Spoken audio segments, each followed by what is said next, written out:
সুব্রতা, বলছি যে রাজ্য সরকার সন্তু পানের গ্রেফতারির বিষয়ে হাইকোর্টে তীব্রভাবে ভর্ৎসিত হলো এবং সন্তু পান অবশেষে বেল পেল। এ বিষয়ে কি বলবেন? দেখুন, সেটা হচ্ছে যে এই রাজ্য সরকার তৃণমূলীয় অপশাসনের মধ্যে যেভাবে চালাচ্ছে, আইন কানুন মানুষের অধিকারকে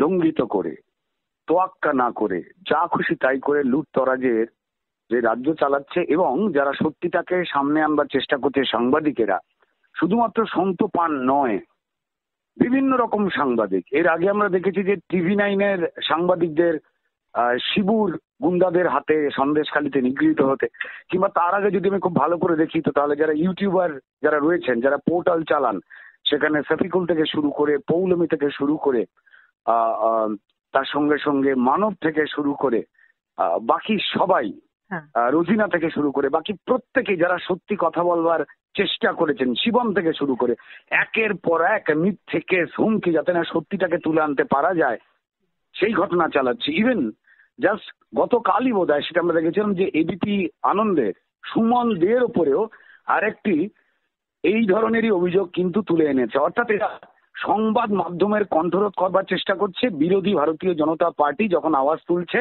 আমাদের সম্মানীয় সভাপতিকে প্রাণে মেরে ফেলবার চেষ্টা করা হচ্ছে। বিরোধী দলনেতা লড়াকু শুভেন্দু অধিকারীকে সুনামির মতো বাঁধ দিয়ে আটকাবার চেষ্টা করছে। সমস্ত কিছুই কিন্তু ধাক্কাচ খেয়ে যাচ্ছে নিরপেক্ষ আদালতের কাছে এসে। তাই আদালতের বিচারপতিদেরও কিন্তু এরা অসম্মান করতে, তিরস্কার করতে, বদনাম করতে তারা ছাড়েন না। তবে সত্য প্রমাণিত হবেই। এটা বড় একটা থাপ্পড় এই যে পুলিশ স্টেটে যেভাবে মমতা বন্দ্যোপাধ্যায় একজন মহিলা মুখ্যমন্ত্রী হয়ে গিয়ে মহিলাদের সঙ্গে, মানুষের সঙ্গে যে অন্যায় ঘটছে, যারা ঘটাচ্ছে, তাদের পক্ষে দাঁড়াবার জন্য যেভাবে পুলিশকে ছেড়ে দিয়েছেন এবং যারা সত্যি বলছে তাদের আগলাবার যে বদলে তাদের যে নিধন করবার চেষ্টা করছেন, সেটা কিন্তু আদালত ক্রমাগত দেখে যাচ্ছিল এবং প্রমাণ সপক্ষে নিরপেক্ষভাবে এই রায় দিয়েছে। এই জয় গণতন্ত্রের পক্ষে জয়, এই জয় বিরোধী এবং নিরপেক্ষ মানুষ যারা এই অপশাসনকে ফেলতে চান, তৃণমূলকে ছুঁড়ে ফেলে দিতে চান, এই লুটেরা গুন্ডাদের ছুঁড়ে ফেলতে চান, তাদের নতুন করে বড় আন্দোলন করা সারা পশ্চিমবঙ্গ জুড়ে, তার পক্ষে রায়ের জয়, সমস্ত মানুষেরই জয়। আমাদের সঙ্গে রয়েছেন প্রাক্তন ইন্টেলিজেন্স কর্তা দীপাঞ্জন চক্রবর্তী। দীপাঞ্জন দা, আপনার কাছে যে প্রশ্নটা রাখবো সেটা হচ্ছে যে সন্তু পানকে যে সন্দেশখালি থেকে গ্রেফতার করা হয়েছিল, সেই সন্তু পানকে অবশেষে জামিন দিল কলকাতা হাইকোর্ট এবং হাইকোর্টে রাজ্য সরকারের আবার মুখ পুড়ল। এ বিষয়ে কি বলবেন? দেখো, ব্যাপারটা হচ্ছে যে এটা শুধু পশ্চিমবঙ্গ বলে নয়, সারা পৃথিবীতে ইতিহাস বলছে যখন শাসক সে যখন দুর্বৃত্তায়নের পথে যায়, যে সে যখন স্বৈরাচারী হয়ে যায়, তখন সে ওই আইনের শাসনটা ভুলে যায়। তখন তার কাছে গুরুত্বপূর্ণ হয় শাসকের আইন, উনি যা বলবেন সেটাই আইন। সেটা তো তা হয় না। আইন আদালত এখনো রয়েছে। তো অতীতেও কিন্তু পশ্চিমবঙ্গ সরকার বা সেই স্বৈরাচারী শাসক তারা কিন্তু সজোরে থাপ্পড় খেয়েছেন, কখনো হাইকোর্ট থেকে, কখনো সুপ্রিম কোর্ট থেকে। এটা আরেকটা থাপ্পড়। ওই মুকুটে যেমন পালক যোগ হয়, another feather in the crown, এরকম হলো আরেকটি থাপ্পড়। তবে এই থাপ্পড় থেকে শাসক বা স্বৈরাচারী তারা শিক্ষা নেবে কিনা সেটা তো ইতিহাস বলবে। আর না যদি শিক্ষা নেয় তারাও ইতিহাসের রাস্তা করে চলে যাবে, এতে কোনো সন্দেহের কারণ নেই।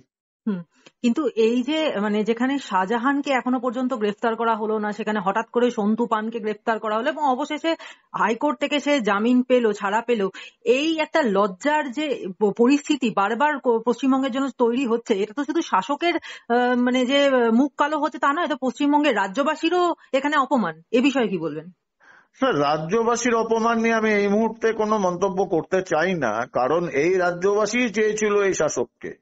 রাজ্যবাসী যা চেয়েছিল রাজ্যবাসী তা পেয়েছে।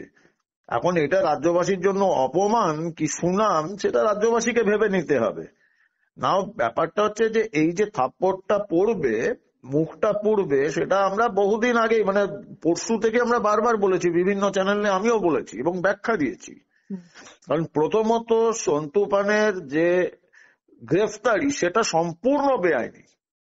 কারণ 41B ধারায় ওকে আইনি পদ্ধতিতে গ্রেফতারের একটা পদ্ধতি বলা রয়েছে যে গ্রেফতারির সময় অভিযুক্ত কোনো আত্মীয় অথবা গ্রেপ্তার যেখানে হচ্ছে সেখানকার কোনো গণ্যমান্য ব্যক্তি, একটা সাক্ষী, তাদের দিয়ে সই করিয়ে নিয়ে তারপর গ্রেপ্তার করতে হয়।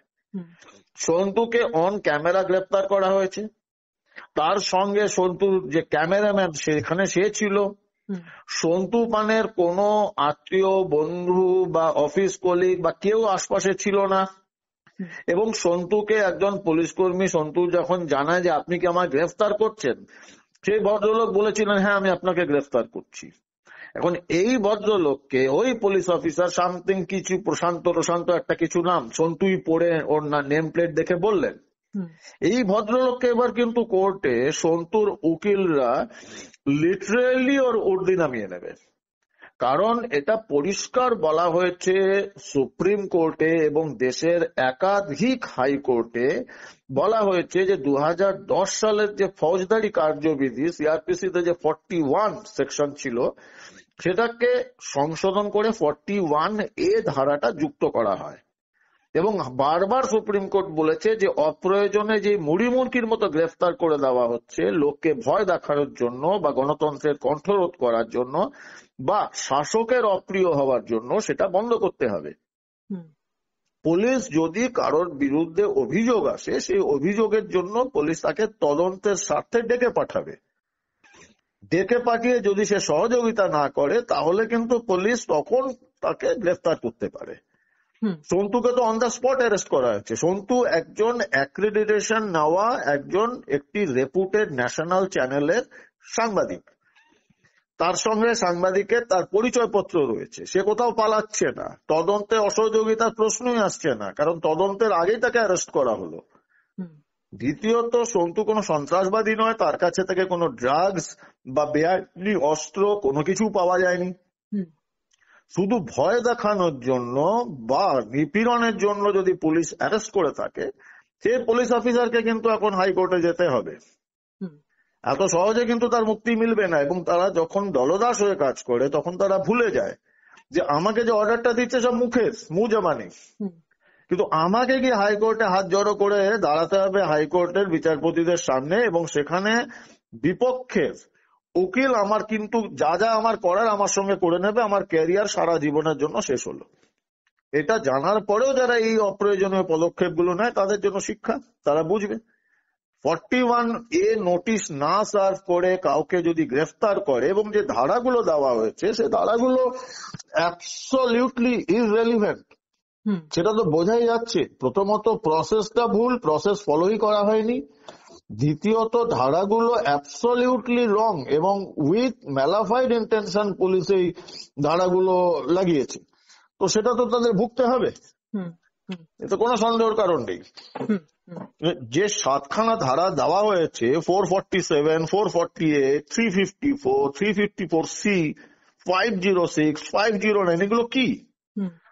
বাড়িতে প্রবেশ করছেন, বাড়িতে প্রবেশে তো অন ক্যামেরা প্রবেশ করেছে, ভীতি প্রদর্শনটা হলো কোথায় হলো?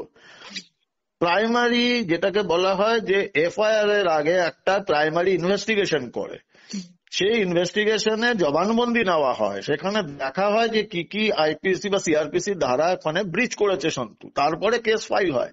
কিছুই না করে আমি অ্যারেস্ট করে নিলাম এবং পরে কেস ফাইল করব, পরে ধারা লাগাবো, তো হাইকোর্ট তো থাপ্পড় মারবেই, আর থাপ্পড় মেরেছে, খুব স্বাভাবিক। ধন্যবাদ দীপাঞ্জন দা। ধন্যবাদ, জয় হিন্দ।